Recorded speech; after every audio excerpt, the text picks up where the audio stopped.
Hello and welcome to Valencia, which hosts the first round of the 2015 NASCAR Whelen Euro Series season, the Valencia American Fest.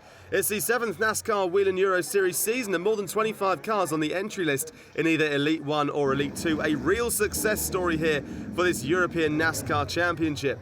Now, new for this year, Elite 1 and Elite 2, the qualifying sessions are held in a new knockout format inspired by the NASCAR Sprint Cup Series. After an 8-minute first round, the top 12 drivers on the timesheet then go into a 5-minute Super Pole, which will determine the pole position and the front 6 rows of the grid. Starting then, we have Italian Nicola Rocca, who got the fastest time in the Super Pole, on pole there for his first ever time in NASCAR, almost 7/10 of a second better than last year's pole as well. Next up, Borja Garcia starts second ahead of Eddie Cheever the third, and Villarino, and the reigning champion of Anthony Kumpen.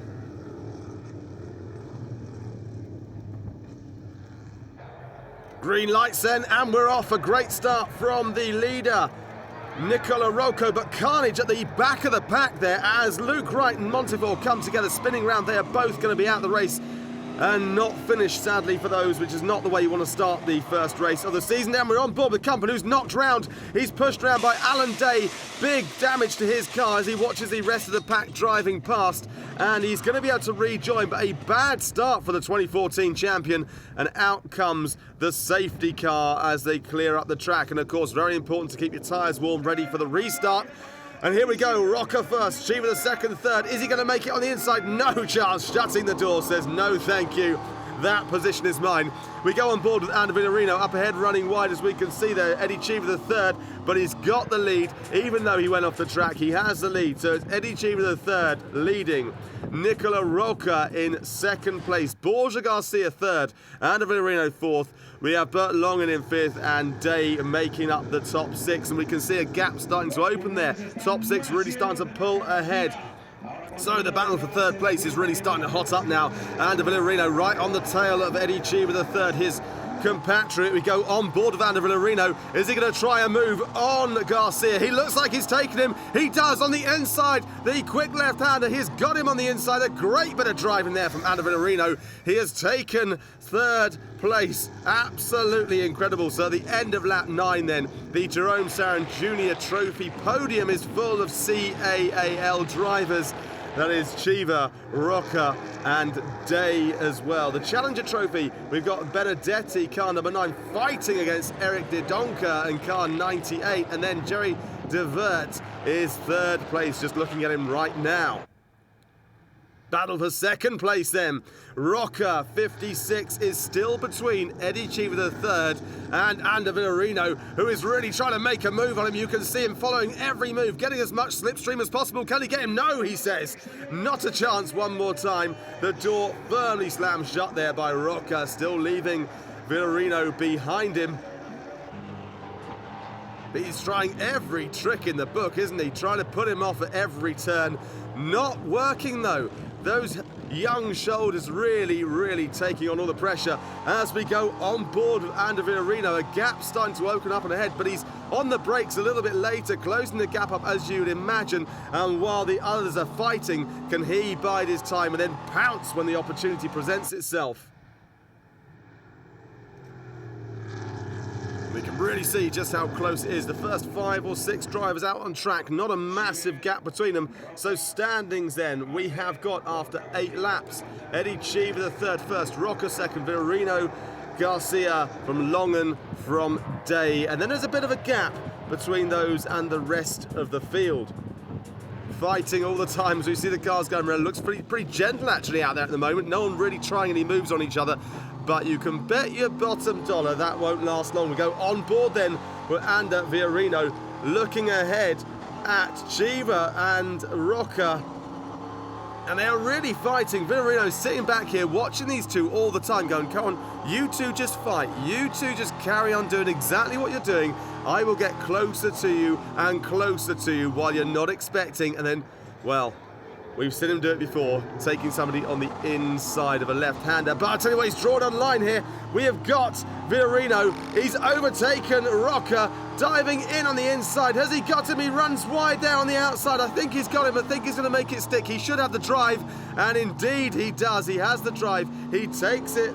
He has got second place. Incredible stuff there from Ander Villarino. We saw Roca driving wide, and then Villarino, that's all he needs. One opportunity, and he takes it, and that's why he's so hard to beat, and that's why he's so good. So top four, Eddie Cheever the third, Ander Villarino, Roca, and Garcia. We go back on board now, this time with Nicola Roca, who is chasing down, or trying to chase down, and Villarino doing all he can, but he's now got the problem of Borja Garcia on his back bumper. So as he hunts him down, you can actually see, it looks to me like Villarino is starting to pull ahead of Roca now. Roca not being able to reel him back in, but he'll keep looking, and Villarino locks up there into the right-hander. Can Roca pounce? Can he make it stick? He can't. Villarino releases the brakes, gets back on the power. Great bit of driving. You can see just how close it is between the two, bumper to bumper, and Villarino having to hold him off now as much as he can, fending Roca off. He is tenacious. And now we're looking at Anthony Campan, who's back after his spin earlier on. He is fighting with Domenico Schiattarelli, the ex-Formula One driver in car number 6. And that belonging to Freddie Nordstrom, the white number 44 car. We can see just how far back he is now, but Campan really making some ground. And I tell you what, these two, if they're not careful, he'll be on their tail before no time. And there's still plenty of laps left for Anthony Campan to get on the back of them and maybe overtake. We go on board then with Anthony Campan. A fairly wonky view, but you get a great view there at the back of Nordstrom's car. They are chasing them down. It looks to me like Campan is closing the gap. Yes, he is. You can really see that now. He's halved the gap in just one lap. Incredible driving from Anthony Campan.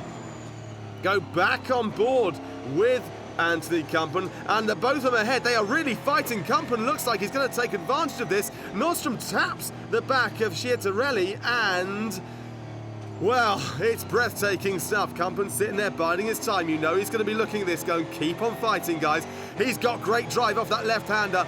The other two fighting. There's no way through at the moment. It looks like they've closed the gap, but he pulls up alongside of Nordstrom. He has taken him, got a better drive off the line, and out he goes, diving in on the inside then. He's got Schiattarelli. Yes, he has. No, he's too late on the brakes. Schiattarelli then gets back past him. Side by side, they head down this straight into the left-hander, and he's diving in. A little tap maybe. No, a little bit wide. He runs wide again, but gets back on the power, and Campan is trying all he can to gain up into 6th place, and it is incredible stuff. And as you see, it is Schiattarelli, then we have Campan, then we have Nordstrom, and we're joined now 4 in a pack as well. Incredible driving, great action here in the NASCAR as always. So we are back on board with Anthony Campan, and ahead of him the ex-F1 driver of Schiattarelli, and well, we know that Campan is going to keep fighting. A great left-hander. Has he got him? I think he may do. No chance there. Still a huge gap ahead. Just a very strange view from the inside of Campan's car. But is it going to happen? It's only a matter of time. Oh, it looks like he's got a better right-hander there, pushing Schiattarelli out wide. Not used to this sort of driving, Schiattarelli. And Campan gives him a little knock, and he's got him on the inside of the right-hander. Amazing from that spin early on. A great bit of driving there from Anthony Campan. So with 2 laps to go then, let's look at the front runners. Eddie Cheever the third leads ahead of Villarino, and that car belonging to Roca. Sadly, Longlands had to retire. And the top 5 are very, very close indeed. We can see the top 3 there.